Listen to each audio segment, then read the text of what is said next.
I'm the only black participant in this parade, and people are waving and cheering and smiling until we got to a certain point along this parade route when suddenly I'm getting hit. I still didn't realize I was the target. It wasn't until my den mother, my cub master, my troop leader huddled over me and quickly escorted me out of the danger. He held my hand in his hand, shaking it. He says, "Mr. Davis, it is in the interest of the black people to be a strong race, and you cannot be a strong race unless you are a pure race." He says, black people are born, with a gene that makes them violent. And I said, we all know that all white people have a gene within them that makes them a serial killer. The first time you walked in and sat down with someone from the KKK, what did it feel like? You're listening to The Human Upgrade with Dave Asprey.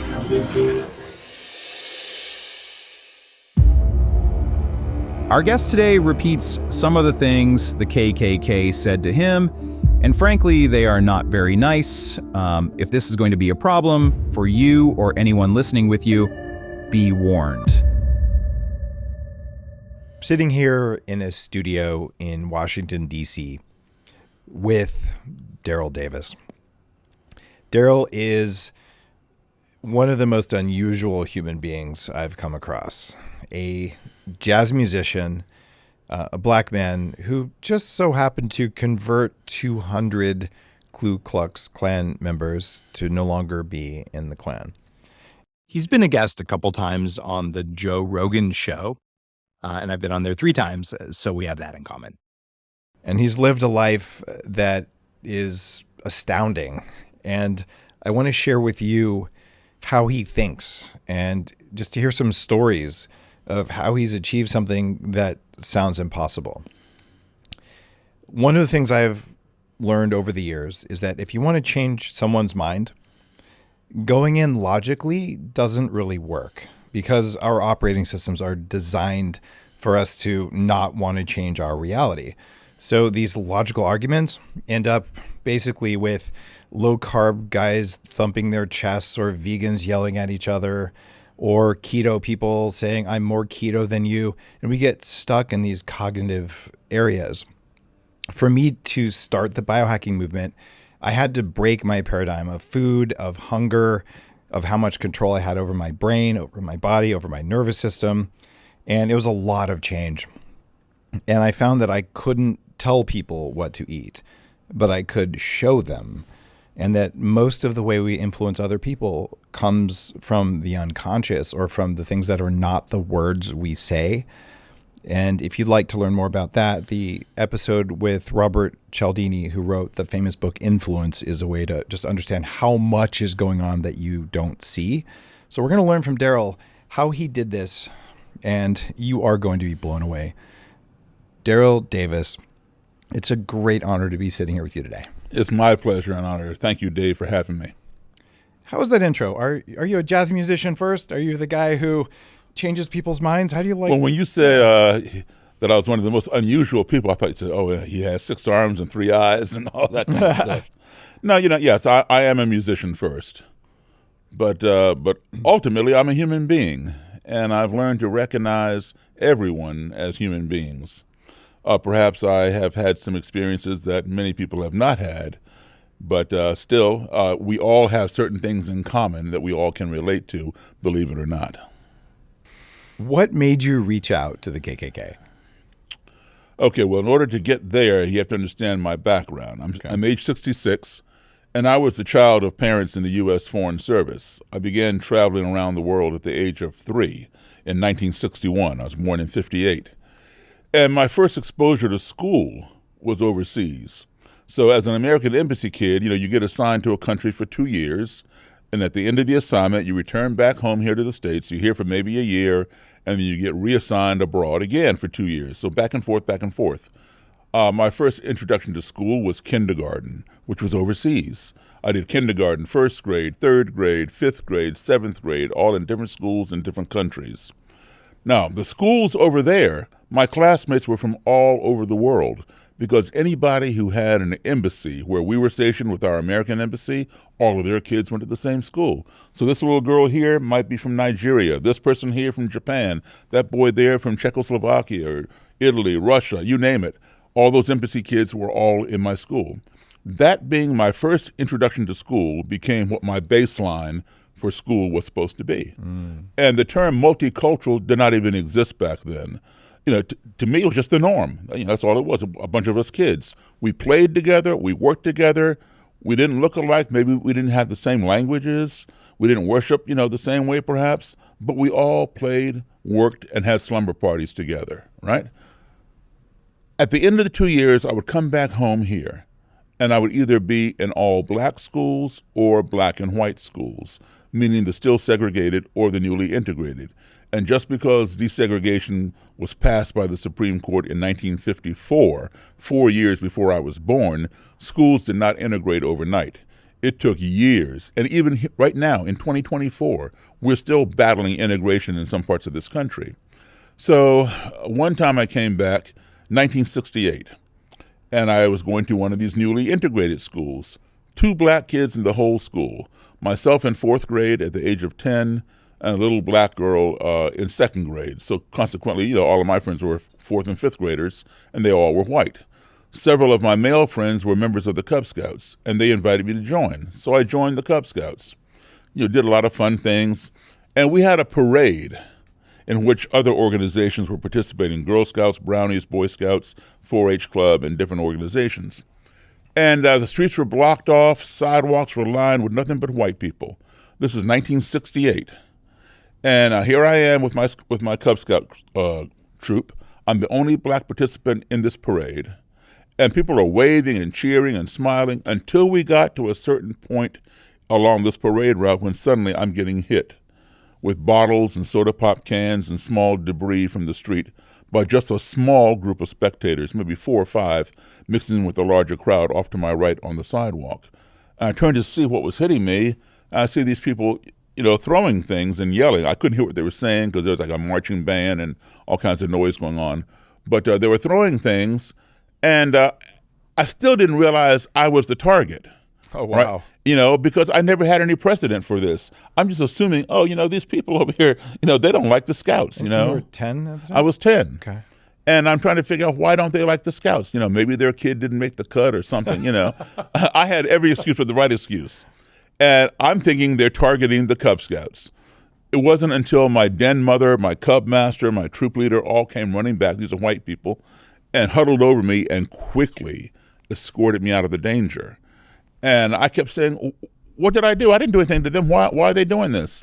And all they would do is kind of shush me and rush me along, tell me to keep moving, everything will be okay. I kept moving. And fortunately, they didn't follow us. So, the danger had passed. And by the end of the parade, I still didn't have an answer. And so I went home, and my mom and dad, who were not at the parade, were putting the red sticky stuff, you should call it mercurochrome, and Band-Aids on me and asking me, how did you, trip and fall down and get all scraped up? I told them I didn't trip and fall down. I told them what happened. And for the first time in my life, my mom and dad sat me down and explained to me what racism was. Now, you see, I'm an only child. I didn't have, older brothers and sisters, to learn from their experiences. My mom and dad were my source of information, and they never lied to me. But on this day, in 1968, when they told me why I was being hit with these projectiles, I did not believe them for the first time in my life. Wow. It made no sense. My 10-year-old brain could not process the idea that someone who had never seen me, never spoken to me, knew nothing about me, would want to inflict pain upon me for no other reason than this, the color of my skin. And to further prove that they were wrong and I was right was the fact that the people over here on the sidewalk doing this did not look any different than my fellow Scouts or my schoolmates, or for that matter, my friends overseas, whether they were my friends from the American Embassy or my little French or Danish or Swedish or Australian friends for that matter. So color had nothing to do with it. My parents kept assuring me, Again, this is 1968, and sure enough, I learned very quickly. That was a very turbulent year. On April 4th of that year, Martin Luther King was assassinated, and every major city in this country, including where we were living at the time, burned to the ground with violence and racial animosity and all this kind of stuff. So I learned that my parents, had told me the truth, and I accepted the fact that this thing I'd never heard of, called racism, because it wasn't in my sphere, existed. But what I didn't understand was why. And at the age of 10, I formed a question in my mind, which was, how can you hate me when you don't even know me? And for the next 55 years, because I was 10 then, I'm 66 now, or 56 years, I should say, I have been looking for the answer to that question. That fall, we moved back overseas, and I was back to normalcy. Right. But every time I'd come home, there'd be some incident that would happen to me, either directly or vicariously, related to the color of someone's skin, or my skin for that matter. Were you mad at your parents for not telling you about racism? Initially, yes. Yeah. Initially, yes. I was upset. All right. But in retrospect, I believe, my parents are gone now, but I believe they did the right thing. And I'll tell you why. Supposing they had told me, Daryl, things are not as, your friends may be fine at school, you play with them, they come over to your house, you go to their homes, you have fun, and these are good kids and good parents. But not everybody is like that. There'll be some white people who won't like you because of the color of your skin. They may try to hurt you or call you names. Wow. Suppose they told me that in advance. You'd have been suspicious all the time. Then I would have been, is this a good white person or is this a bad? How do I tell the difference? Maybe just stay away from them altogether, right? So they did not pre-poison me or prejudice me. Unfortunately, I found out the hard way. I mean, literally, bam, But not funny, but Yeah, it's got to be astounding. A lot of kids will feel betrayed when they find out their parents aren't infallible, or that your parents were not telling you the truth, but parents are doing it for your own good. In your case, as you grew up, you recognized that was a gift. Do you think you gained a superpower for connecting with people because you moved around so much as a kid? You go to a new school, have to make friends, go to a new school, have to make friends. Did that help you later in life? Let me tell you something. That is all I knew. And a lot of the kids, not necessarily the native kids to whatever country we were in. We lived in Africa, we lived in Europe, they're there and they do whatever they do. But all the embassy kids, they had that pretty much that same experience. So, as a kid, you think that every kid does what you do because that's all you know. Mm-hmm. So I didn't know anything any different. The kids that I was friends with, if they were already in the country when we got there, chances are they only had a year left and they were leaving because we're there for 2 years. And then when we have a year left, new kids are coming in, so it's always in flux. All right. And that was my life. Now, I'll tell you this. It wasn't hard, but I noticed something that when I would be home, we traveled a lot and my dad and mom always made sure I saw everything. I went inside the pyramids in Cairo, inside the Sphinx. Wow. I touched the Berlin Wall. I've been up in the Eiffel Tower. I stood 5 feet from the Mona Lisa in the Louvre Museum. The world. Yes, okay. And when I would come back home and be in whatever grade and studying, our textbook, world history, whatever, and see all these items, I've been there. I've touched those things.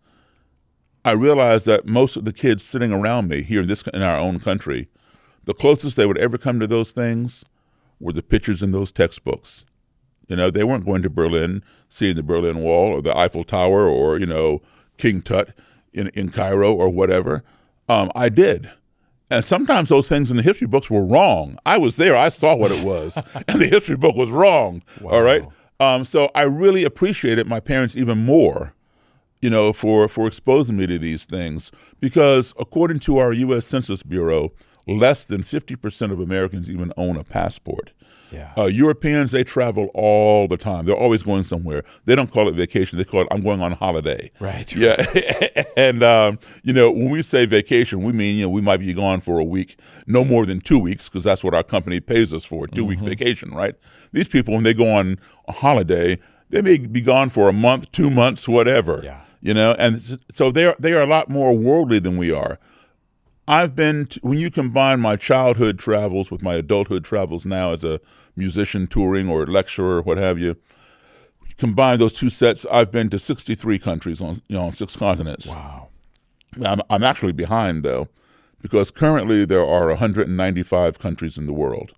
And a couple years ago, I met two guys totally unrelated to one another, about 3 weeks apart. One was an American, surprisingly, from California. He'd been to 125 countries.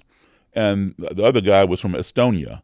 He'd been to 161. Now, That's that was a not couple fair. years ago. If you're in Estonia, you walk 20 feet in any direction. You Yeah, go yeah. to another country. Right? Yeah, yes, exactly. I've been out there too, yeah. But one of my favorite quotes of all time is by Samuel Clemens, otherwise known as Mark Twain. It's called the Travel Quote. And Mark Twain said, "Travel is fatal to prejudice, bigotry, and narrow-mindedness. And many of our people need it sorely on these accounts.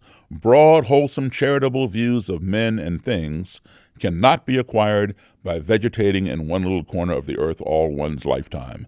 And that is so true, so true. Now, I'll say this. All that travel does not make me a better human being than someone with less travel experience.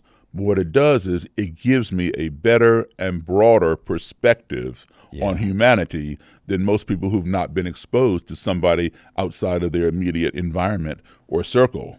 And I can tell you this, no matter how far I've traveled from our own country, the United States, whether it's right next door to Canada or right next door to Mexico or to the other side of the globe, no matter who I meet, they may not look like me or speak my language or worship as I do. Maybe they don't even worship at all. I always conclude that everybody I've encountered is a human being. And I've noticed that every human being wants these 5 core values in their lives. Everyone wants to be loved. Everyone wants to be respected. We all want to be heard. We want to be treated fairly and truthfully. And we all want the same things for our family as anybody else would want for their family.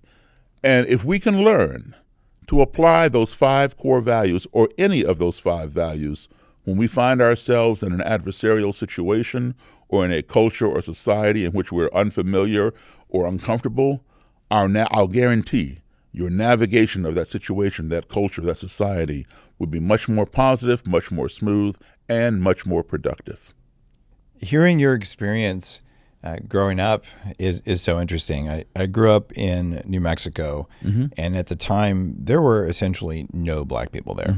I had literally never met someone black before I went off to college, which sounds crazy, but that's how it was. There was lots of the local Native American population and lots of Mexicans. Other than that, that was all I'd ever seen. I went to college and ended up sharing a 1-bedroom apartment with a black guy for 3 years. And he told me stories. I'm like, wow, this stuff really happens, because it was completely outside my world. Plus, I had Asperger's syndrome, so being a little bit autistic doesn't always help you be aware of the world. But I was kind of thrown for a loop, going, wow, I guess that stuff is real, because it's something that I would have never seen. And hearing that, it still just kind of doesn't match my worldview. And I believe everything you're saying, and it always kind of stuns me. And a lot of people saying, well, this is a problem, but there's not much we can do about it. Sure there is. And well, there certainly is. And it looks like curiosity was the primary thing that got you going. But I got to know, the first time you walked in and sat down with someone from the KKK, what did it feel like? Let me back up a little bit. Okay. After that experience, as a 10-year-old, one time, we went back overseas. I was back in normalcy. I'd come back, stuff would happen. I'd go back overseas, come back. So now I'm in 10th grade, and we had a class here back in this country called the POTC, which stood for Problems of the 20th Century. We had a great teacher, and it was a senior class. I'm taking it as a 10th grader, sophomore, and he would bring in controversial speakers, talk on different topics, abortion, this, that, and the other. And the 12th graders or whoever was in the class would get to question them. And so I was taking it as a 10th grader. And on this one day in 1974, he brought in the head of the American Nazi Party. Now, the American Nazi Party was founded about 15 minutes from where we're sitting right now, right across the Potomac River in Arlington, Virginia, by a fellow named George Lincoln Rockwell. And George Lincoln Rockwell was a big proponent of the ideology of Adolf Hitler. Isn't that where the CIA is from there too? Oh, right, about 15 minutes up the road in Langley. Okay. So yeah. So anyway, George Lincoln Rockwell would always take his stormtroopers and go to crash Martin Luther King's marches and rallies and confront him and all that kind of thing. Well, anyway, Lincoln Rockwell had a right-hand guy named Matt Cole, Koehl. And Lincoln Rockwell, George Lincoln Rockwell was murdered by one of his own Nazis. He got into an argument with this guy named John Poulter, and Poulter killed him right on Wilson Boulevard over there in Arlington. And so Matt Cole, his right-hand guy, took over, and Martin Kerr became Matt Cole's right-hand guy. Okay. So on this day, our teacher had invited Matt Cole to our school, to our class, and he came along with Martin Kerr.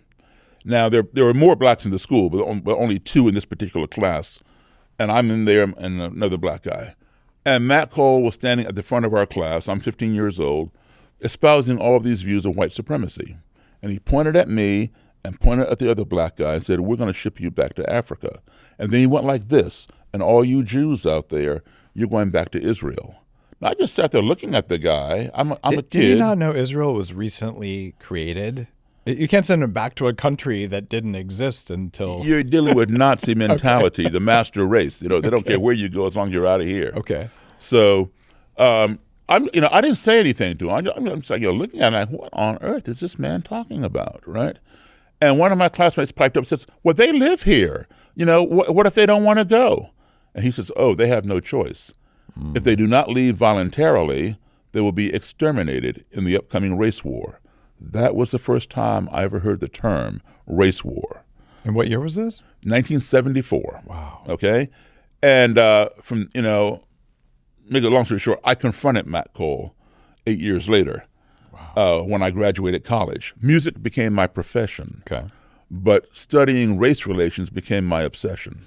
And in music, you were not a small name. You're still not. You're playing with the greatest names in jazz, right? Well, I majored in jazz. And but I played jazz, I played rock and roll, I played blues, I played country, R&B. I mean, if they're paying, I'm playing. All right. So Okay. I worked for 32 years with Chuck Berry, the man who invented rock and roll. Yeah. Yeah, and not every gig, but many gigs. Okay. And he was my mentor, my friend, my boss, my fellow musician. I learned a whole lot about, from that guy. So not just about playing, but about, business as well. So you made a name for yourself in music Yeah. as you were following this curiosity Yes. about racism. Yeah. Okay. Yeah. And when you say you confronted this guy, how did you confront him? Okay, well, right here in D.C., there's a park across the street from the White House, right across the street. It's called Lafayette Park. And 24/7, even right now as we're sitting here, there's somebody or multiple people in that park who are protesting something. They are there 365 days a year. Some of them pitch a tent and just stay there, okay? Where there's nuclear weapons, abortion, the war, wherever it is, whether it's Vietnam, whether it's Iraq, whether it's Afghanistan, you name it, somebody's protesting something. So that's where you go. You stand in the park and face the White House. So you're hoping that whoever's in the Oval Office will look out the window and read your billboard and solve your problem. You think protesting works? It used to work. It has gotten watered down because so many of them now. People just ignore them, right? All they do these days is block traffic or something. But yeah, back in the day, yes, they were a lot more powerful. Now, unfortunately, people take other extremes as a means of protest, even taking people out and things like that. Okay, so anyway, I had found out about an unpublicized demonstration that was going to take place in front of the White House of the American Nazi Party. Wow. And unpublicized means nobody knows about it. They don't tell anybody, not even the police, because if people know about it, all kinds of protesters come, and they come to do violence to these people. Now, while I don't support anything of white supremacy or Nazism or KKK stuff, I do support everybody's right to freedom of assembly and freedom of speech. Thank you. Yeah, you're allowed to say stuff I vehemently disagree with, and that's okay, even if I really don't agree. Right. We have the right to hate. We don't have the right to hurt. There you go. Okay. So anyway, I found out about this thing. And so I got down there early. Now, see, back then, this is 1982. Back then, you could drive up and down the 1600 block of Pennsylvania Avenue, which is where the White House is located. Today, you can't do that because over those years, people have tried to ram the gates of the White House with their vehicles. So they put up concrete barriers that lift up out of the street, so only law enforcement can drive there. You can walk up and down there all you want, but no commercial vehicles or private vehicles, just law enforcement. So anyway, back then you could. I parked my car catty corner to the White House on the other side of the park. I wait. Here comes this van, and about 13 or 15 of these Nazis get out. There's nothing that tells you they're Nazis. No Gestapo uniforms, no SS insignias or swastikas, just dark black suits. There's Matt Cole and Martin Kerr. Same guys who came to my high school 8 years prior, right? I'm 2 years now out of college. And I'm watching Matt Cole. He's getting his people all lined up, facing the White House. It's lunchtime, and D.C. is crowded. Anyway, lunchtime, everybody's out of their office walking up and down, right? And they're walking by, not paying any attention, not even knowing who they are, because they don't, there's nothing advertising, who they are. So they're walking past these Nazis, not knowing. I knew who they were, and I figured, you know what? I'm going to confront Matt Cole because I did not confront him when I was 15 years old. Yep. So I need to confront him. So once he got all his folks lined up, I walked right over to him, and I said, Matt Cole. He jumped in the line. Who's this black person who knows my name, right? And he goes, do I know you? And I said, well, you spoke at my high school. And he said, what high school would that be? I told him. He goes, looked at me and goes, yes, I remember you. That was a long time ago. What can I do for you? I said, yes, it was 8 years ago. Do you remember what you told me? Yes. Yeah, how can I help you? I said, well, I'm still here. And he says, I can see that. What can I do for you? I said, well, you can tell me who the hell gives you the authority to make permanent travel arrangements for me. He says, what's your name? I said, Daryl Davis. He put his hand out. Wow. He shook my hand, and then he did something that I've used before, a technique that I've used before on Klan people. Right? He held my hand in his hand, shaking it, and he took his finger on his other hand and shook it in my face like this. Wow. He says, Mr. Davis, you have to understand one thing. It is in the interest of your people, the black people, to be a strong race. And you cannot be a strong race unless you are a pure race. And you cannot be a pure race if you are miscegenating with other races, and on and on. And then he goes, it is in the interest of my race, the Aryan race, to also be a strong race. We are becoming a mongrel race by miscegenating with mud races such as yours. So anybody who is non-Aryan or non-white is a mud race because you have color in the skin. Wow.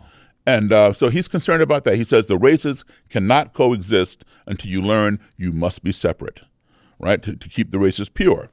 And so, he went on. And then he told me a lot of lies. But he told me one thing that is true. And the media has been avoiding talking about this. It'll come out every now and then, but they don't double down on it. And this is true. I've been following it since 1982. He told me that back then, 1982, that they're very concerned about the year 2042. And I was asking him why, and he was telling me about the demographic shift that was slowly happening, and it's getting faster and faster.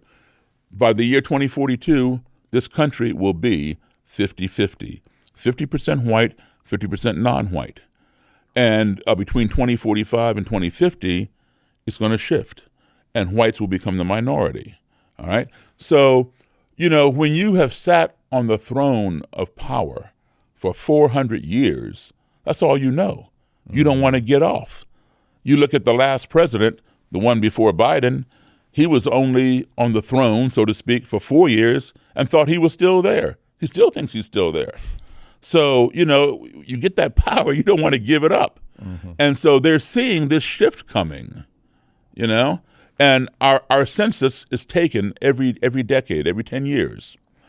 When I was a kid, when you were a kid, the black population in this country was 12%. Native Americans, 1%. Latino Hispanic Americans, 2%. Asian Pacific Americans, 3%. Whites were like 86, 87%. Today, the last census was 2020, all right? Blacks, they say 12.9, so they say 13, so it's 12.9. We really haven't grown. Native Americans remain at 1%.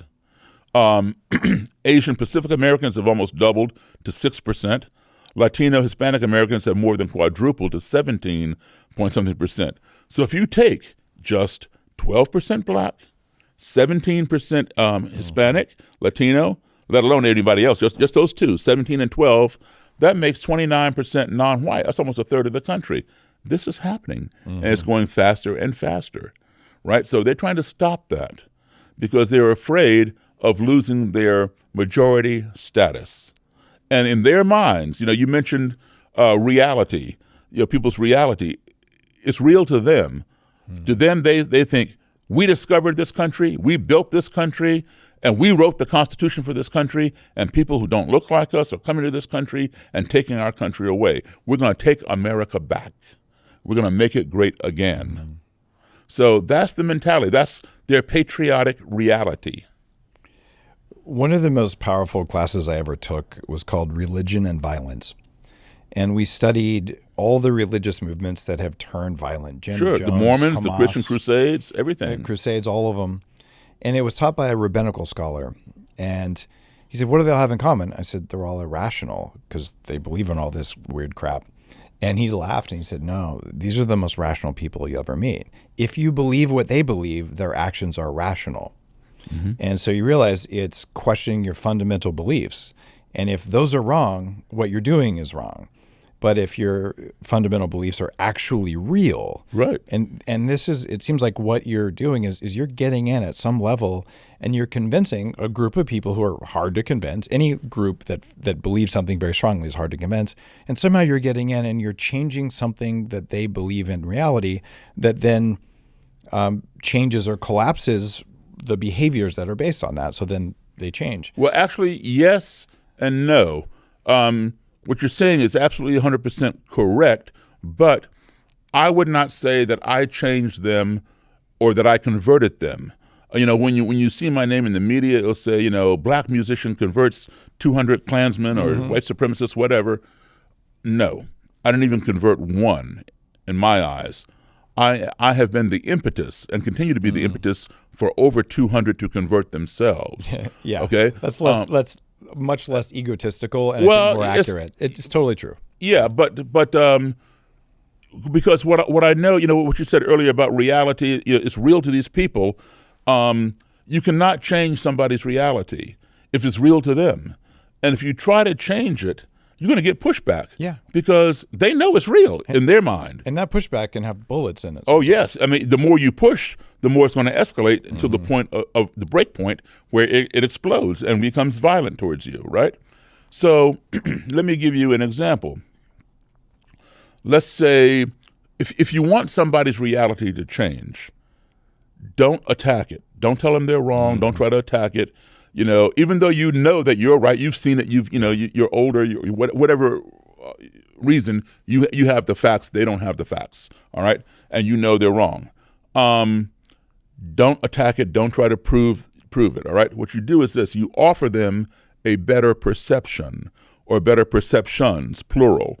And if they resonate with one of your perceptions, they will change their own reality because one's perception becomes one's reality. So hypothetically, let's say you have a 7 or 8 year old brother and he runs off to a magic show with his little buddies.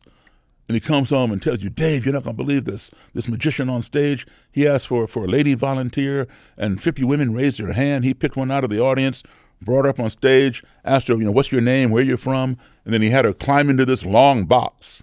And he had her put her feet out the hole at that end and her head out the hole at this end. Then he closed the box, took a chainsaw and went right down the middle of the box. It came out the bottom. He cut her in half. And they told her to wiggle her feet. And she wiggled her feet. And you say, listen, it didn't happen like that. Yes, it did. I was there. You weren't there. I saw it with my own eyes. You weren't there. He's 100% right. You were not there. He saw it. You couldn't see it. You were home, right?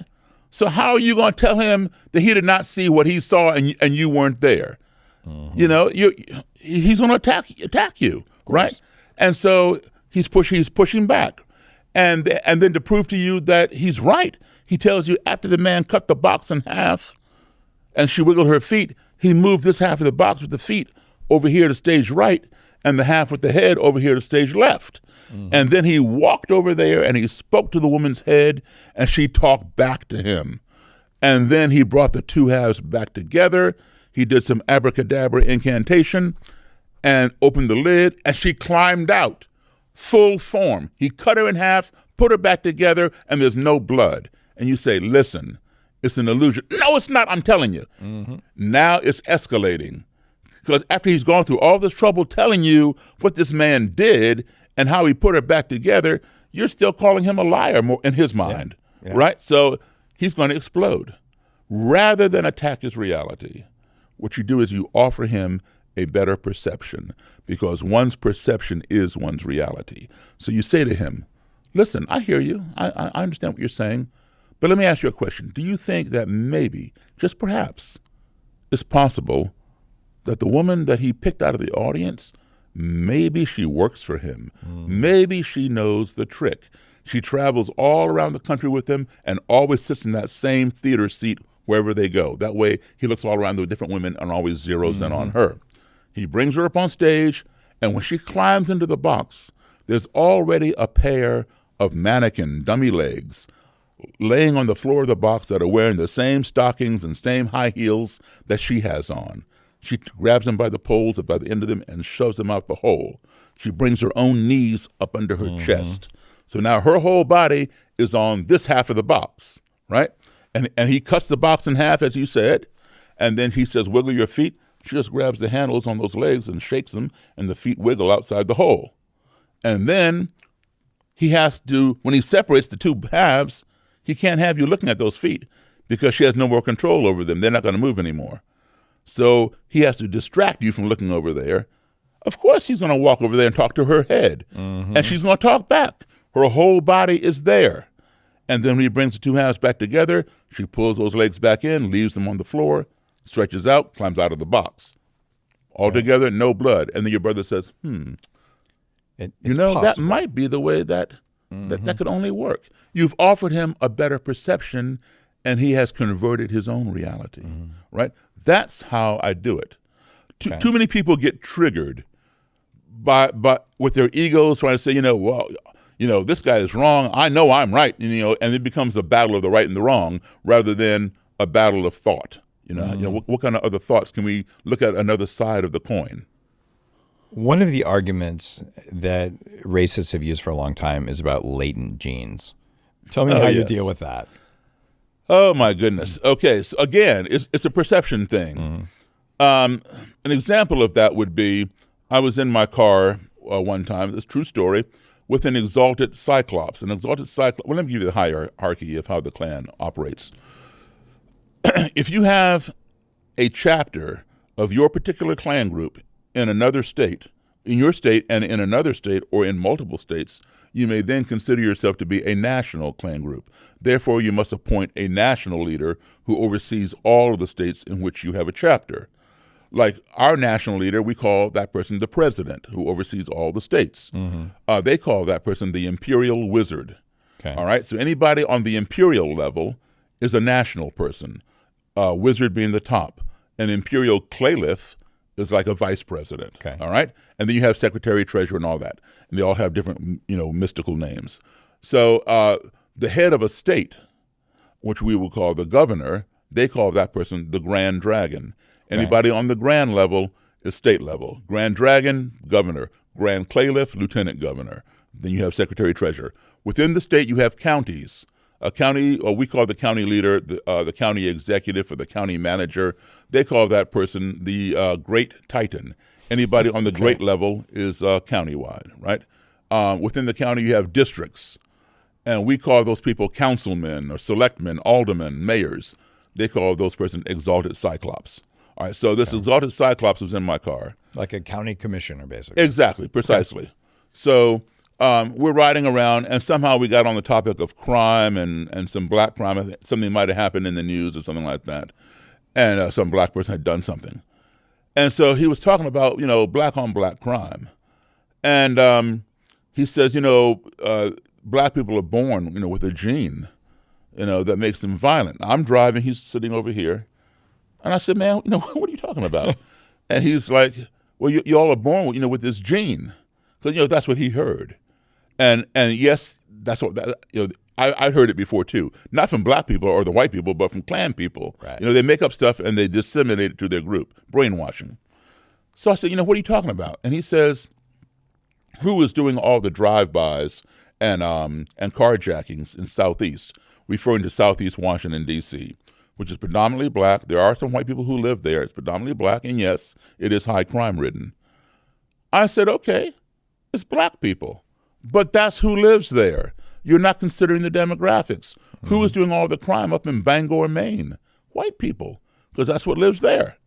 No, man. Demographics had nothing to do with it. You all have this gene. You can't help it. I said, look, man, I'm as black as anybody you know. I have never done a carjacking or a drive-by. How do you explain that? This guy did not even think about it. He answered me like that. He said, your genus latent hasn't come out yet. I was stunned. How do you argue against that? How do you? You don't. It's so far out, you can't even reach it and even bite on a little piece of it to chew on it to figure out how to resist it or whatever, right? It was so far out. I realized he was far out. So I have to somehow get to him. I can't get to him on a logical level. I can't present him with a stack of books written by neuroscientists and whatever else from the floor to the ceiling. He won't be able to see it. It's not in his worldview. It's invisible. Right. It's not exactly. It's not within his purview or worldview. Mm-hmm. So I have to go to where he is. So, I'm sitting there. He's all smug, looking at me like, you got no answer. And so I thought about this, and I said, well, we all know that all white people have a gene within them that makes them a serial killer. He said, why would you say that? What are you talking about? I said, name me 3 black serial killers. He couldn't do it. I waited and waited. I said, here, I'm going to give you one. I named one for him. I said, just give me 2. He couldn't do it. I said, Charles Manson, Jeffrey Dahmer, Henry Lee Lucas, John Wayne Gacy, Ted Bundy, David Berkowitz, Son of Sam, Albert DeSalvo, the Boston Strangler, on and on and on. I said, son, you are a serial killer. He says, Daryl, I never killed anybody. I said, your genus latent, man, hasn't come out yet. And he goes, well, that's stupid. I said, well, duh. I said, you're right. It is stupid. But it's no more stupid for me to say that about you than what you said about me. He got very quiet. But his wheels were turning, And moments later, he changed the subject, right? And we talked about something else. But within 5 months, this guy quit the Klan based on that conversation. Wow. His Klan robe was the first Klan robe I ever got. Wow. And he just mailed it to you? Or No. I see him time to time because he lived in Maryland. Okay. Yeah. He was one of the local ones. I travel a lot and see a lot of different ones, but he was local. And so, he called me up and said, hey, what are you doing? Blah, blah, blah. Let's get together. And he told me, he said, we're done. Not he and I are done. We're done with the Klan. And he was going to throw away his Klan robe. And I said, no, please give it to me. And he said, you really want it? I said, yeah. So he gave it to me. Wow. And what do you do with the Klan robes that people Believe it or not, this is funny too, but I've seen people without their Klan robe. And let me tell you something, Dave. It is a Clark Kent Superman moment when they put on that Klan robe. If you remember Superman, he's a meek, mild-mannered reporter in a little suit and tie, But then when he rips off that suit, he's Superman, that kind of thing. There is a visible personality change. I don't believe it's a physical thing. I believe it's a mental thing. I got the same thing. Huh? I take off my True Dark glasses and I'm just a normal guy. I put these on and I'm biohacker man. There you go. Now I got to get me a pair of glasses. So anyway, I've seen that transformation, right? Mm-hmm. And I knew, it wasn't real. It's like, somebody, they walk around all slouchy and then they put on their police uniform or their army uniform and all of a sudden they straighten out, their shoulders are broad and, so it's a mindset change, right? Okay, so what do I do with a Klan robe? I never had one before, but I knew I wanted it. I didn't know what I was going to do with it. When we said he was going to throw it away, I said, no, give it to me. He goes, well, what do you want it for? Why would you want one? I said, I don't know. Just give it to me. And he did. He gave me his hood, his membership certificate, everything. Wow. And so I took it home, and guess what I did? I put it on. Yes, I put on a Klan robe and a hood. Damn. And because, I wanted to see if it had any magical power in it, right? So wow. I stood in front. Well, I disempowered it, basically. How did that feel? It felt stupid. Is what it felt like. Okay. Because I put on the hood, right, the pointy thing. Holy crap. And I went and I stood in front of my mirror, and I looked at myself, and I looked stupid, and I took it off. So I put it on a hanger. He put it in a green hefty trash bag for me, along with other stuff that he was getting rid of, Klan related stuff, Klan belt buckle, all kinds of stuff. I took it down to my basement. Half of my basement is finished, where I would have band rehearsals and stuff. The other half is washer, dryer, that kind of stuff. I hung it on a coat hanger over one of the rafters, and so it remained there. And I would see it every day when I'd go downstairs to get fresh clothes or do laundry. And I saw it so much, I didn't notice it. It just became part of the, whatever. Well, guess what? Every quarter of the year, the water meter reader guy comes. Oh, wow. Hi, Mr. Davis.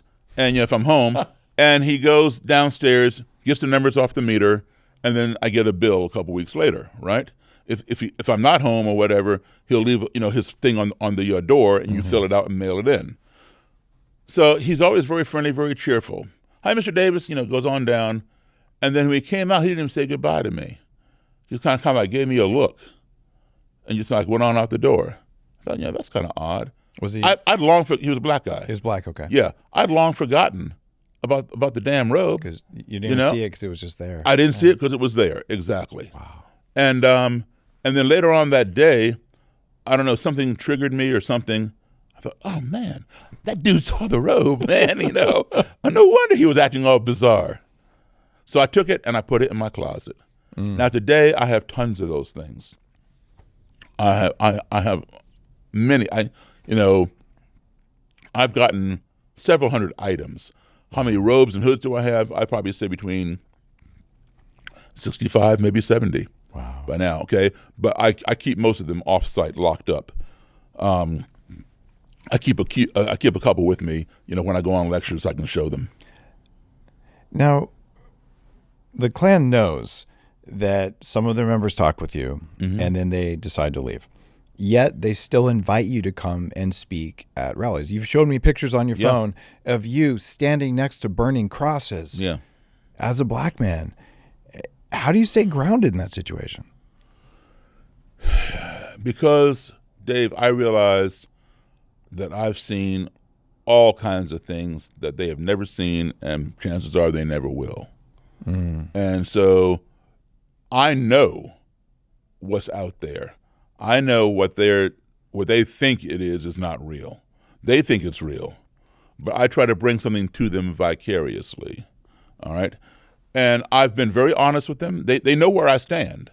And as you point out, they do know my background, that some of their members have left because of me. And some of them do resent me, and I get threats. Okay?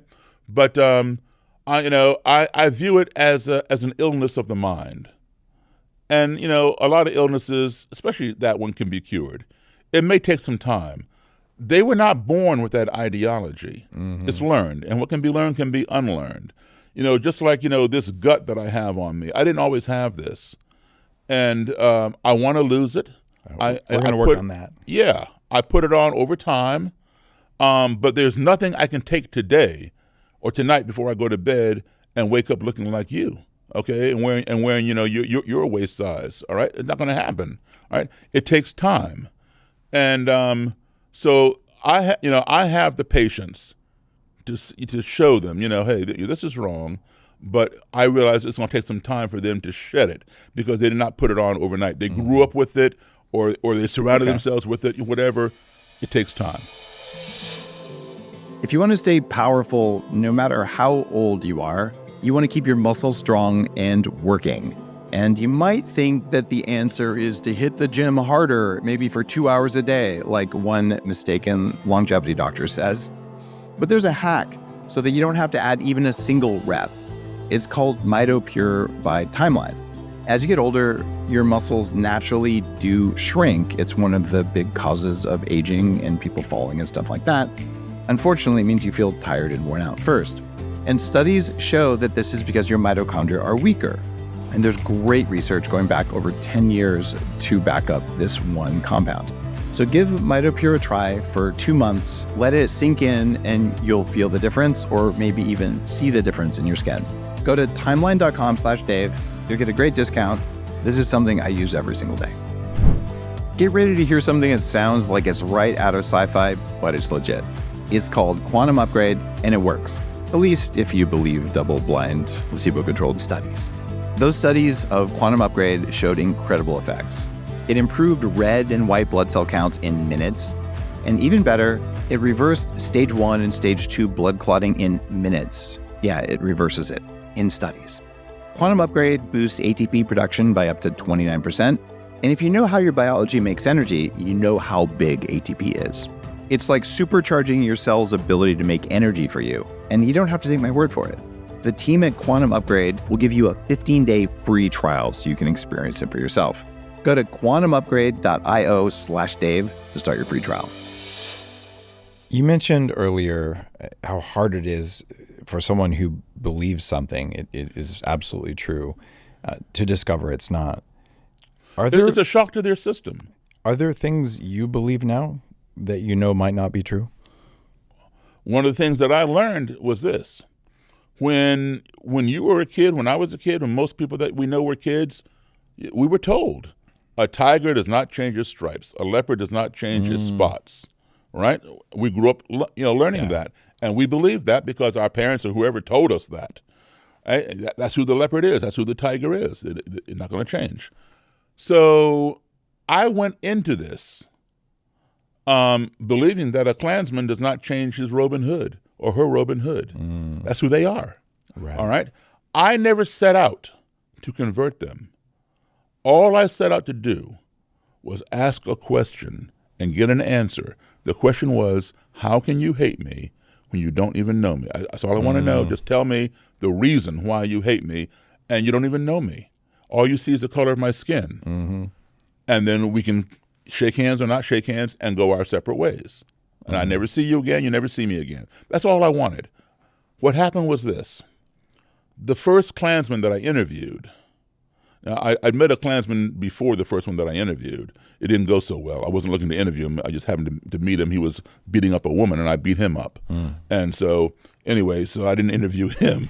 But Fair point.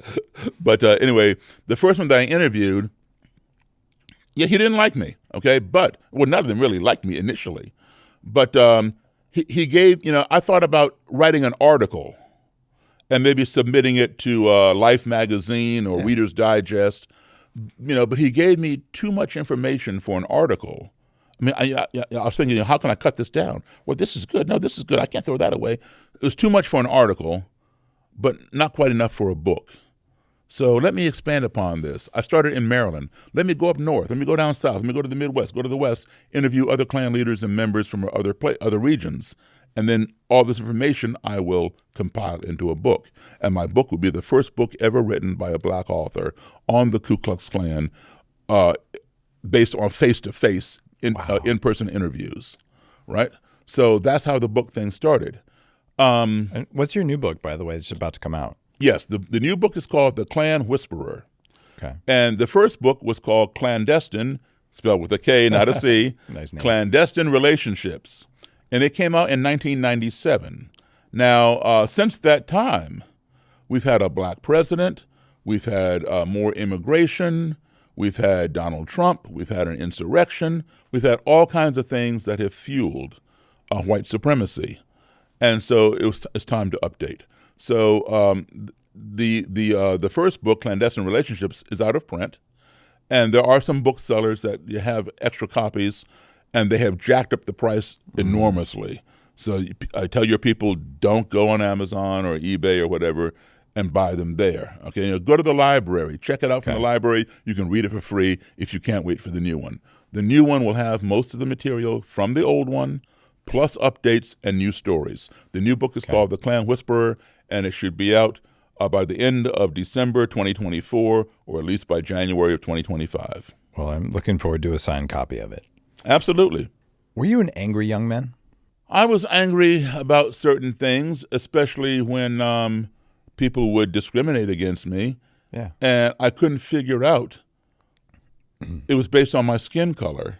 And I could not figure out why my own fellow Americans would do this to me when people who were who looked like them and probably even whiter than them, because a lot of white people in our country are mixed in with something, whether it's Native American, whether it's a Hispanic American, or from slavery or whatever. But now that we have genetic testing, there's not a lot of any one race left. In our country. Yeah. Yeah, absolutely. And, a lot of black people, including a lot of celebrities back in the 40s and 50s, moved to France. Black Americans, some of them even gave up their citizenship here and took on French citizenship because they were treated as equals in France, and they weren't being treated equally in their own country. What did Muhammad Ali say? He changed his name from Cassius Clay to Muhammad Ali, and he got drafted to go to Vietnam, and he objected, and they said, "We'll take away your belt," because he'd won, the world champion. He says, "I've already won. Take the belt. Don't do anything. Good for him. We'll put you in jail. Put me in jail. It's not going to change. I've already won. And he made us. He said he was not afraid to go, but he said, "Why should I go over there and kill Viet Cong people and in the name of my country, and come back home and be treated like a second-class citizen when I'm fighting alongside first-class citizens?" And then he said something that has always resonated with me. He said, "No Viet Cong ever called me a n-." Wow. He was quite a philosopher. Yes, he was. Yeah. Yes, he was, and I mean, he's right about that. Now, he wasn't afraid to go over, but if he's going to go and fight for his country, why can't he be treated as an equal countryman? You make so much sense, and I know there was so much anger back there in '68. I was 10 years old in '68 when King was killed. I remember it distinctly, okay? I'm from Chicago originally, but we were living right outside of Boston, 8 miles outside of Boston in a town called Belmont, a suburb of Boston. But when we first came back from one of the countries, we lived in Boston. We lived in Roxbury, okay? And I was at home watching TV. I remember exactly what I was watching. I was watching Bewitched. Now Bewitched is in reruns today, on some, retro channel or something. But I was watching it, in real time or whatever. And all of a sudden, I'm just watching Samantha, twinkle her nose or whatever and do something, and all of a sudden the TV goes beep, beep, beep, beep, beep, beep, beep, and that was always a signal that the program is being interrupted. And then here comes on this newscaster, special bulletin, and this guy was like taking off his glasses and like wiping his eyes, this newscaster, and like he was crying or something, and he said, the Reverend Dr. Martin Luther King Jr. has just been assassinated. Dave, I'm not stupid, but I can be naive. And I had no clue who he was talking about. Wow. No clue, okay?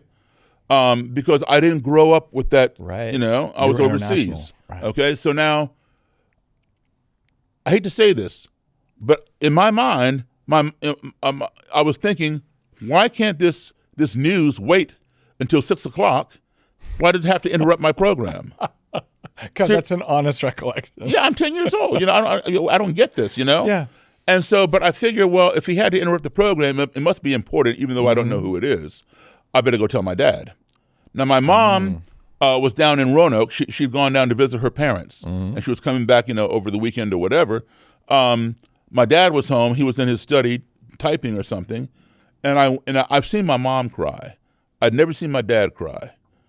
And I go inside his study, and I say, hey, this guy came on TV and said somebody named Martin Luther King, was just assassinated. And my father's head fell into his hands, and he began crying. Wow. I'm like, what's going on here? The first TV guy is crying, now my dad's crying. And he began telling me who Martin Luther King was. And my dad had marched with him on the March on Washington, right? And we went, the riots began starting, right?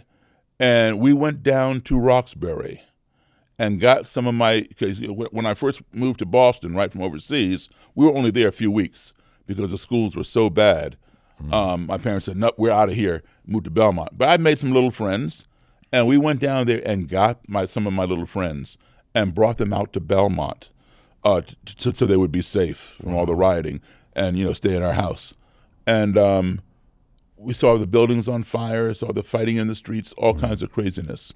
It was then that I realized this phenomenon called racism really does exist. Wow. And I learned more and more about Martin Luther King. Martin Luther King said he had a dream. He named a lot of things that he dreamed about in that dream.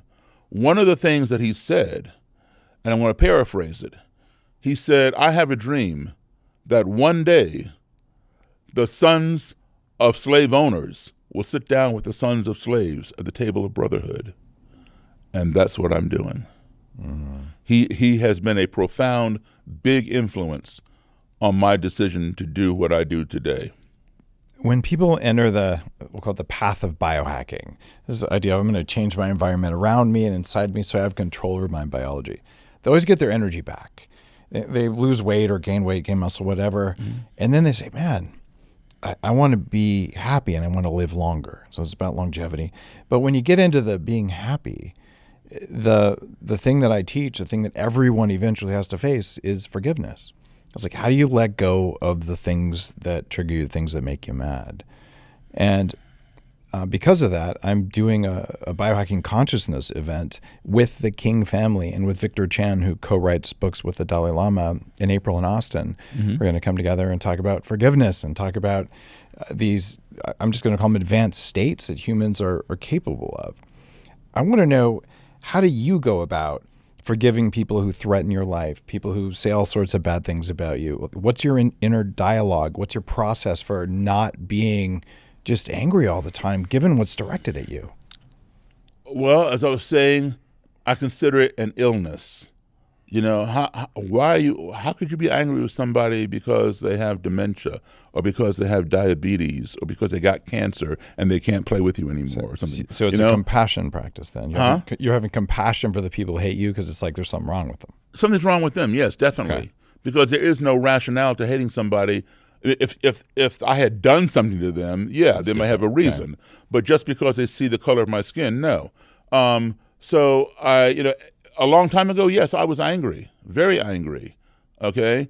Today, I'm not angry. What I'm angry about today are people trying to rewrite history and ban history and alter history and ban books and things like that. That's a free speech issue. And you said something earlier that I just want to honor. You said that you support people's right to be wrong, and you extend that even to the Klan, saying that they have a right to be in the Klan if they want to, as long as they don't hurt anybody. They have a right to be stupid too. Well, exactly. And man, that is such a mature and grounded perspective on things. Because I keep seeing this world where if I get to tell people what to say, they get to tell me what to say, and that feels like it's always going to end up in violence at the end of the day. How did you learn this? We have freedom of speech. Yep. And we have to honor that. Now there are, for every rule, there's always an exception, right? Sure. Okay, so like if you're the president's son, there's one of those things, or you take home documents that shouldn't go to your on house. Both sides, you call it. But or you pay off hush money, all these things. We are in DC. Yeah, we are in Standard DC. practice. So, what's that called?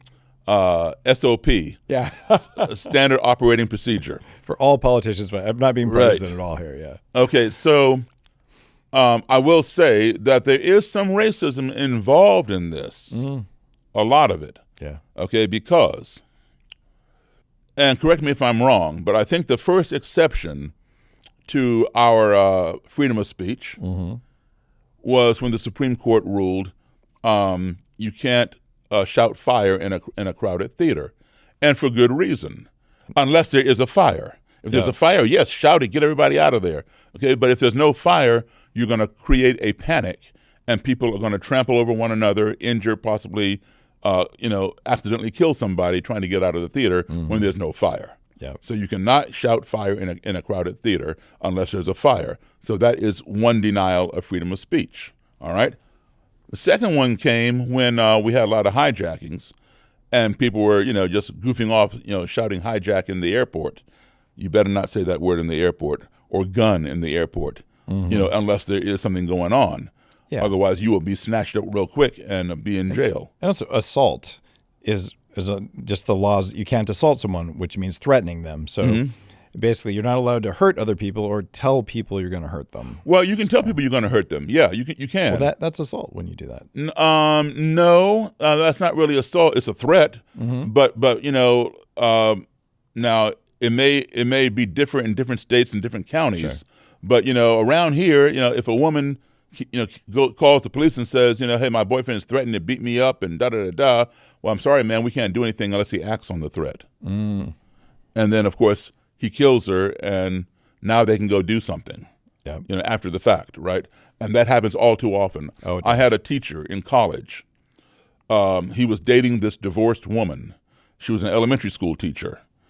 And he had just begun dating her.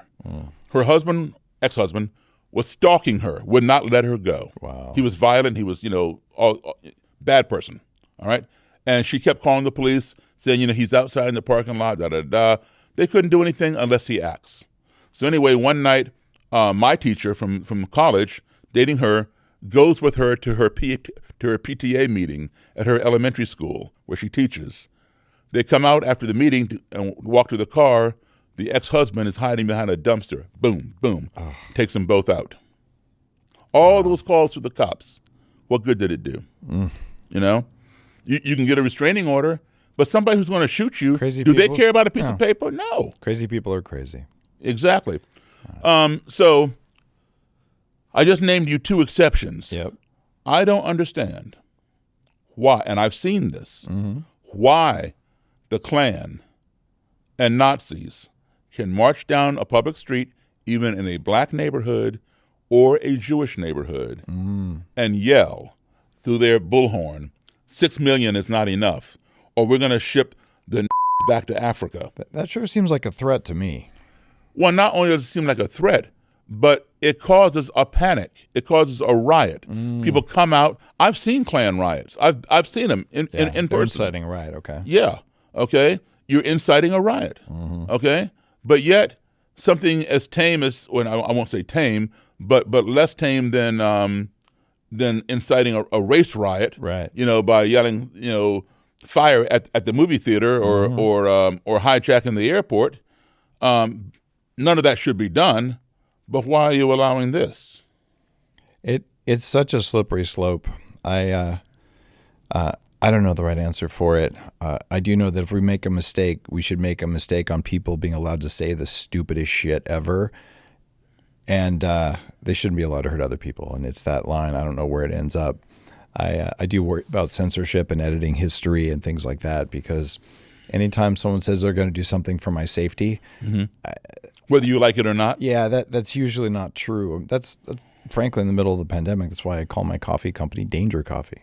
No thanks. I choose danger. It's not for my safety. And so it's a tough situation there where everyone wants to feel safe, right? Well, you're entitled to feel safe. Yep. Well, are you? Because a lot of people don't feel safe no matter what's happening. I'm not even sure what safe is. I guess because I'm always, living on the edge or something.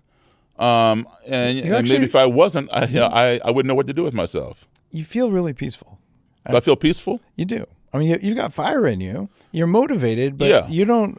I know how to read people. I'm not a violent person by nature. No, but you'll take care of your shit. I will take care of myself. I would protect myself and my family for sure. Yeah, and that's what I would hope all humans would do, but not all of them will.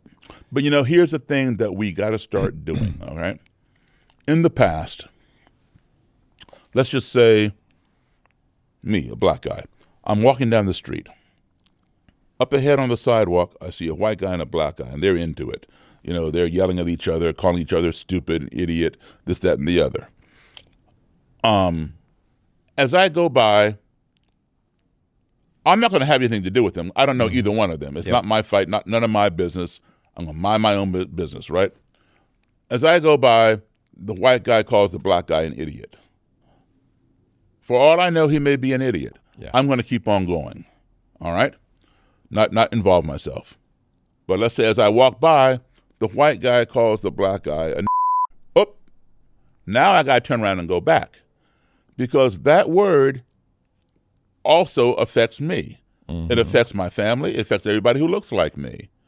If you got a problem with this individual, then you deal with the problem with the individual. Yeah. Don't involve me by calling out a whole group of people, right? Yeah. I'm going to go back, and maybe the black guy was wrong, maybe the black guy was right. It doesn't matter. You involve me, now I'm in your fight, and I'm going to be in your face, regardless of what you think this guy did to you, all right? Now, if I'm walking down the street, and let's say a white guy and a Jewish guy are into it, I don't know either one of them. Not my fight. One's an idiot, one's stupid. I don't care which one is which. I just keep on going, right? But let's say, as I go by, the black guy calls the Jewish guy a Do I say, well, that's his problem. I'm not Jewish. I just keep on going. Or should I come back and intervene? I should come back and intervene. Yep. Okay? Because you calling that man that, you're not dealing with him. You're painting a broad brush, which is wrong. We should call out idiocy when we see it. Exactly, okay? Yeah. And the more, in the past, we all used to call out just for ourselves. Yep. Today, we need to call out for each other. And when we start doing that, we will see a rapid decrease in discrimination, anti-Semitism, racism, whatever. So I'm asking myself, when I publish this, do I beep out the racial words? Like, those are things I'm not going to say, never have. And I'm thinking, what are the rules there? Well, I guess it depends upon where you're airing it. Yeah. Okay. And if you want to beep it out, that's your business. But I'll tell you what, nobody ever called me the N-word. They called me nigger. That is true. And if I support your right to say it, and I think I won't beep it out. Because of YouTube guidelines, we've been forced to, in fact, bleep it out. Sad. But I do ask myself that question because I don't want to, for no benefit, push people's buttons and trigger them. But I think it's real, so I'm going to leave it in. Okay. And thanks for just being real. I don't know how else to be. That's well. What you see is what you get. Yeah, that takes a lot of courage these days. You're 66 years old. You've seen a lot of stuff that most people have never seen. Do you believe in evil?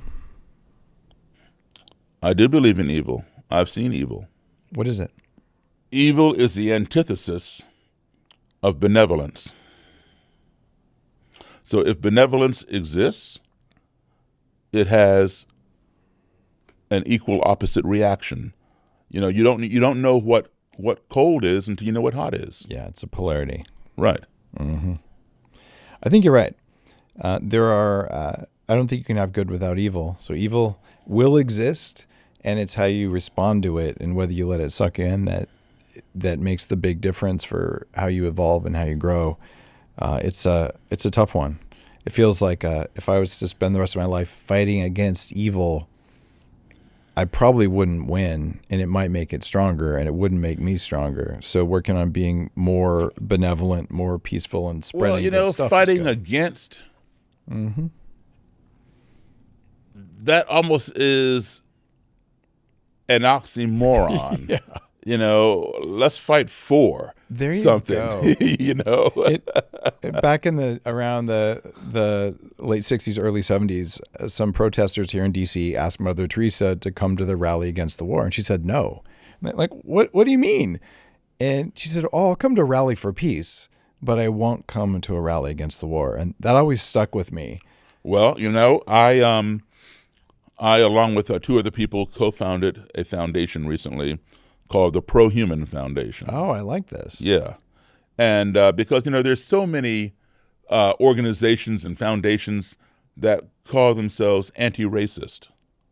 Well, I am not anti-racist.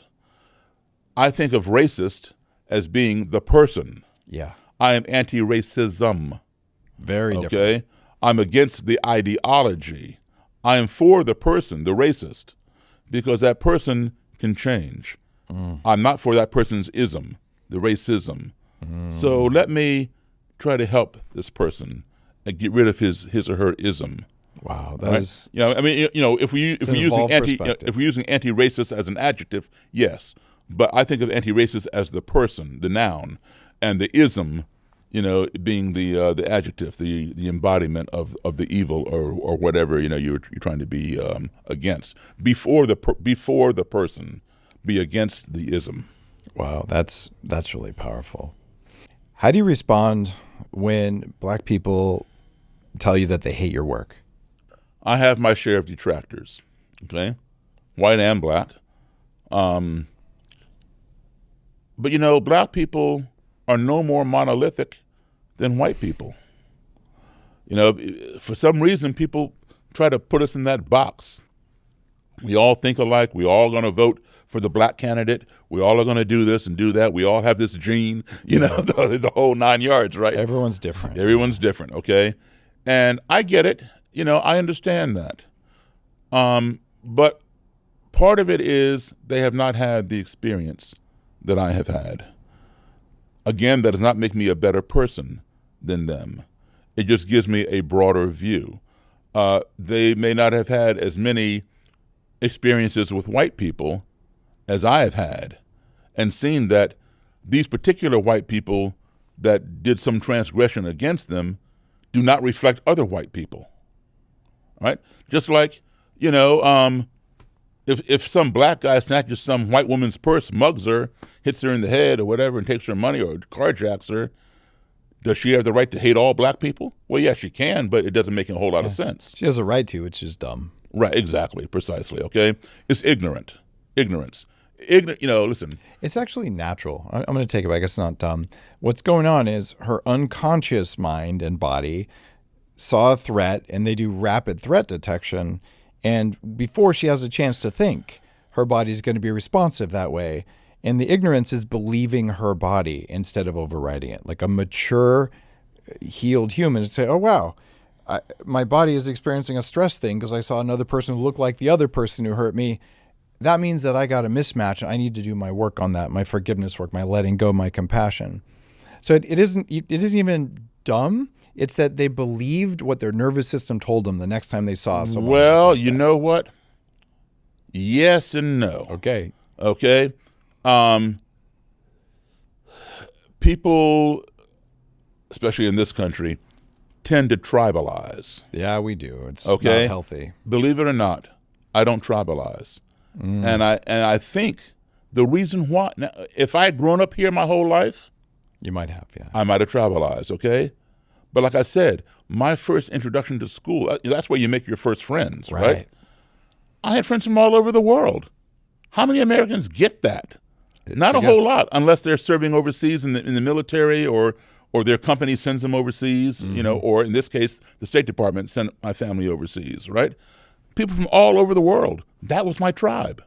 Black kids, white kids, Asian kids, whatever kids. That was my tribe, That's why I think it's important, when we bring children into the world, don't just give them dolls that look like them. Give them all kinds of dolls, if they're little girls, who want to play with dolls. Or if they have G.I. Joes. Aren't there mixed colors in the U.S. Army? There are Black GIs, there are Asian American GIs, there are Hispanic American GIs, Native American. Give them all. Yep. Let them see that, Yeah. So I think that is key. But now, when you were a child, and I've seen this, okay? A friend of mine was a sheriff's deputy, white girl. And I went into a restaurant one day to eat, and she and her family were just leaving. I didn't know her family. I knew her. And she was there with her brother and his wife and their little daughter. Little daughter might have been 2 or 3 years old. And so the woman She's, hey, Daryl, how are you doing? Blah, blah, blah. Comes up and gives me a big hug, right? And introduces me to her sister and her brother-in-law. And, the little girl, she was shy. She ran and hid behind her father's leg, peeping around, looking at me. And I'm talking to my friend. She's standing right here as they're paying the bill, whatever. She leaves. I'm watching the little girl out of the corner of my eye, looking at me. And so finally, I'm looking at my friend, but I can still see her peripherally, right? She comes out. My hands are down here. And she went like this. I said, no, baby, it doesn't come off. And she ran back. She ran back and grabbed her dad's leg. Okay? Was she racist? No. She was curious. She knows nothing about racism. Yeah. But she had not been exposed to black people. Mm-hmm. And all she saw were people who looked like her. So she figures, well, under this, I look like her. So she wanted to find out what's up. Why is he like this? It's a curiosity. Okay, but as an adult, we should know better that if one person does this, if a white person did this, is this lady going to be triggered every time she sees a white guy walking down the sidewalk or gets into an elevator? She's going to grab her purse real tight. It happens all the time With white people? Yeah, absolutely. I mean, when they see a black person get in the elevator, I know that because I've gotten in the elevator and I've seen that. There are white women who've been mistreated by men, and every time they see any man, they'll have the same response. Okay, any man. Okay, great. Okay, but and by the way, there are men who feel that way towards women too. Yeah. Okay, and I know white women who appreciate me opening the door for them. And I know white women who've cussed me out for opening the door for them. Wow, like how do you know, right? Yeah, like what the hell? Should I open it or not open it? I was raised to be a gentleman. I thought that's what a gentleman was. Me too. A woman comes in the room. If you're wearing a hat, you take the hat off. Or you get on the elevator, there's a woman there, you pull your hat off until she gets off. A woman comes in, your buddy comes in, you shake hands with him, you stay in your seat. Woman comes in, you stand up and shake her hand. I mean, that's how I was raised. Right. Is it old school? Maybe. But it's what I did. Right. But some people don't like that, It's true. And there's, especially if you travel internationally. I mean, I was in Tibet once and I asked for directions and the guy sticks his tongue out at me. He goes, that's how they point directions. Yeah. I could have been offended or just, I don't know what's going on. Well, So, in a lot of Muslim countries, over here, if I've lived in some of those countries, if I see you over there and I say, hey, man, come here. I want to show you something. I go like this. That's an insult. Oh, That's wow. how you call a dog. Wow. You call a human being, you do this. Palm down. See, I wouldn't have known that. Yeah, exactly. Okay. And that's why, it's so important, that we know each other's cultures so that we're not offending somebody by accident.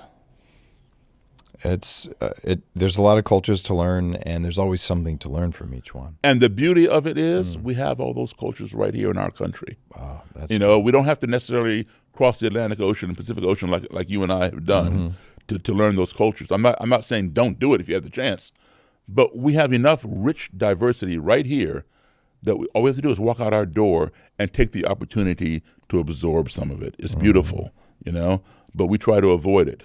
We put a man on the moon. We Americans built that technology to put Neil Armstrong on the moon. And while he was walking around talking about one small step for man and one giant leap for mankind, we were able to talk with him live from Earth all the way to the moon via satellite radio phone. We invented that technology. We invented email, cell phones. Hit a few numbers, type a few words, hit send. You're talking to somebody right in the next state or halfway around the globe, wherever you want to talk, right? How is it that we Americans can talk to people as far away as the moon or anywhere on this planet, but find difficulty talking to the person who lives right next door because he or she is a different color, a different religion, a different persuasion, a different whatever? So it seems to me that before we can call ourselves the greatest nation on the face of this earth, maybe our ideology needs to catch up to our technology. And once we get them both up there, we can truly brag about how great we are, because we are living in the 21st century. We are living in space age times, but there's still so many of us still thinking with Stone Age minds. What an amazing interview. I'm working on understanding what makes you tick, and I get curious. Rock and roll, man. Rock and roll. So this is part one When we do part 2, we're going to talk music. I love to talk music, and I know we're running out of studio time. I get you, I would say, your curiosity, and you got a lot of compassion, less so empathy, though, which is interesting. In my understanding of the world, compassion's a higher level skill than empathy, where you can see it from the other person's perspective, but you're not necessarily taking in all their anger and pain. And you've got a hell of a strong backbone. Because I realize they have not experienced what I've experienced. Yeah. And if I can show it to them vicariously, and let them get some kind of sense of it, then their eyes get open and they get curious. Because I've had some of the most hardcore. Listen, I'm well aware there'll be people, black or white, who hate me, who will go to their grave being hateful, violent, and racist. There's just no changing them. Yep. But I've had some of those same people who have attacked me physically, all right, come back to me later and apologize, say, I get it. Wow. Something has happened, something triggered, something clicked, So there's a difference between fearlessness and courage. And I get a sense that you've got a lot more fearlessness in you than most people. Is that It's not so much, I don't fear. Yeah. Okay, but for me, it's not so much courage, it's curiosity. Yeah, why? You How can't does this be work? afraid and curious at the same time. Curiosity extinguishes fear. So you got curiosity, compassion, and that's leading you to be fearless and to be the guy who can stand there at a Klan rally with a burning cross, right? And hold your ground, but not in a I'm gonna kill you, hold your ground, but hold your ground and I'm curious. Right. And man, that is a unique combination. So I hope that's inspiring for our listeners. This is possible, and you're an example of something that is amazing. And I think there's a lot of lessons in this interview for people who are just saying, how do I do this? When you're talking about how people, like say the lady gets mugged, and then she sees somebody of the same color or the same shirt on or whatever, and it triggers, and she hates that person or whatever, has some kind of animus towards that person, even though that's not the person who mugged her. As an adult, our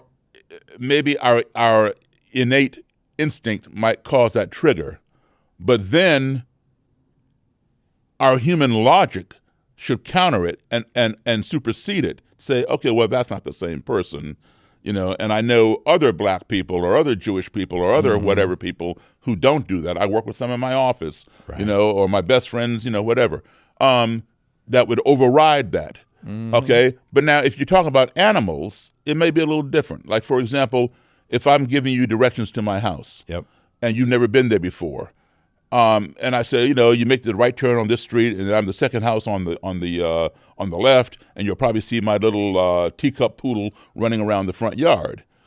You're not going to think anything of that. You're going to go ahead, pull in, and walk through my front yard. My little teacup poodle's going to bark at you because it doesn't know you, and you're going to be, hey, baby, how you doing?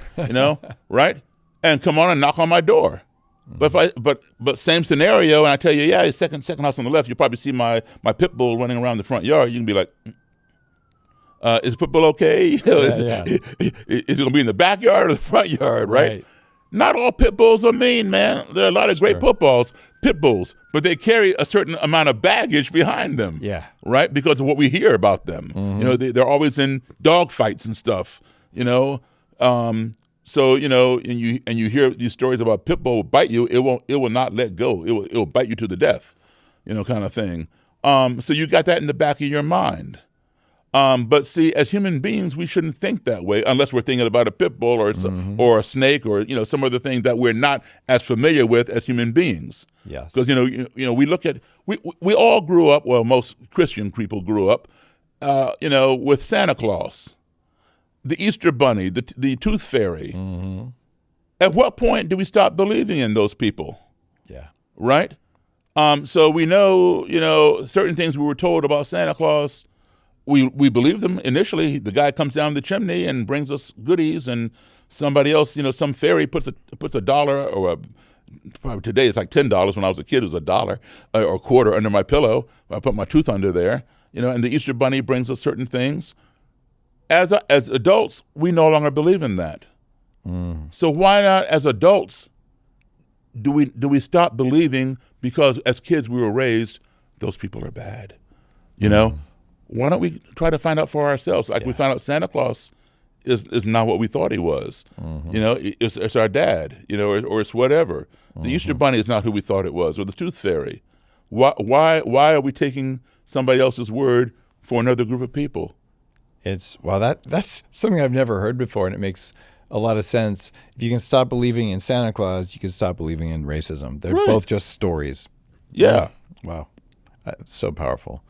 Daryl, you're Daryl Davis, DARYL Davis.com. Correct. Thanks for taking time on a Saturday in D.C.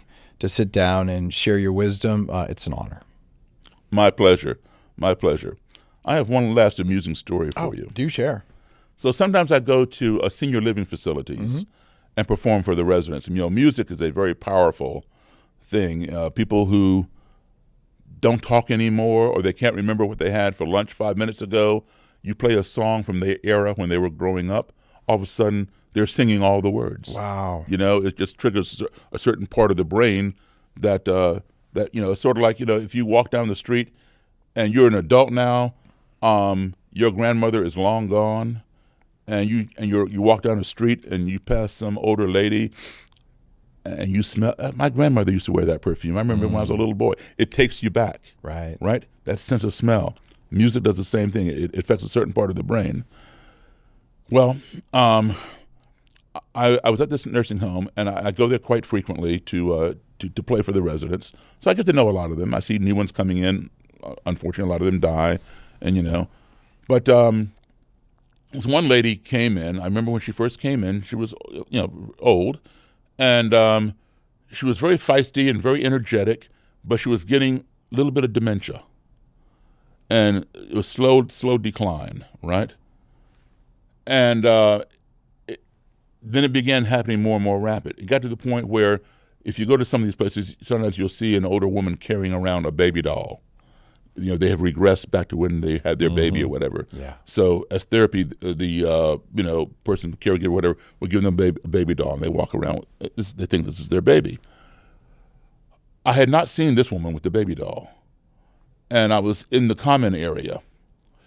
And at this particular nursing home, all the residents at this time were white. All the caregivers and therapists and nurses were either a Hispanic or black. And I saw the lady come out of her room. Her name was Hazel, and she had the baby doll. I'm like, oh my goodness, Hazel's really, you know, gone down now. I enjoyed talking to her and all kinds of stuff, you know. And she was like looking frantic, and she comes into the common area with this baby, and all these people are sitting around playing dominoes or reading the paper. And she goes, "Who's the father of my baby? Are you the father of my baby? Who's the father of my baby?" On and on and on. And she asked everybody but me, right? White lady. And some of these guys, you know, they realize she has a problem. No, Hazel, not me, you know, and some of them just ignored her. And she began asking the same ones again. And I watched this in astonishment for, you know, about a minute or so. And finally I said, "Hazel." She goes, "What?" I said, "Hazel, I'm the father of your baby." Oh my gosh. And she went like this. Looked me up and down. She goes, "I don't think so." I realized something.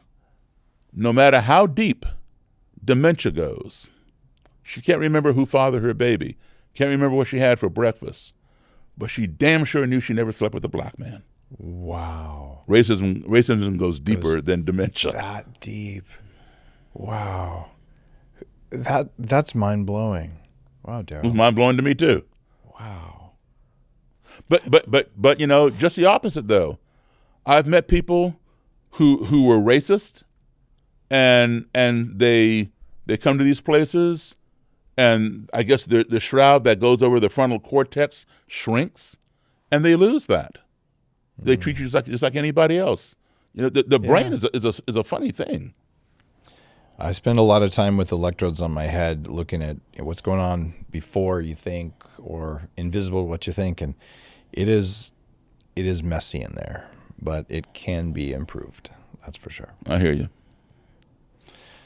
Thank you for having me. I really appreciate it. Oh man, it was my pleasure, and I'd love to chat with you about music on another Absolutely. episode. All right. Thanks again. Thank you. If you like today's episode, you know what to do. Leave a review, share it with someone who might appreciate it. And I would love to see you at the Biohacking Conference that's coming up. Biohackingconference.com, the oldest, largest, and most amazing conference on biohacking in the world. And if you're in the Austin area a month before that happens in May, you might as well come in April to the event that we're doing with the King family and with Victor Chan and some other leaders in consciousness working on the furthest reaches of biohacking, which is becoming happier, more aware, more conscious, because that's a part of living a very long time, is enjoying yourself and doing something that matters. I'll see you there. See you next time on the Human Upgrade Podcast.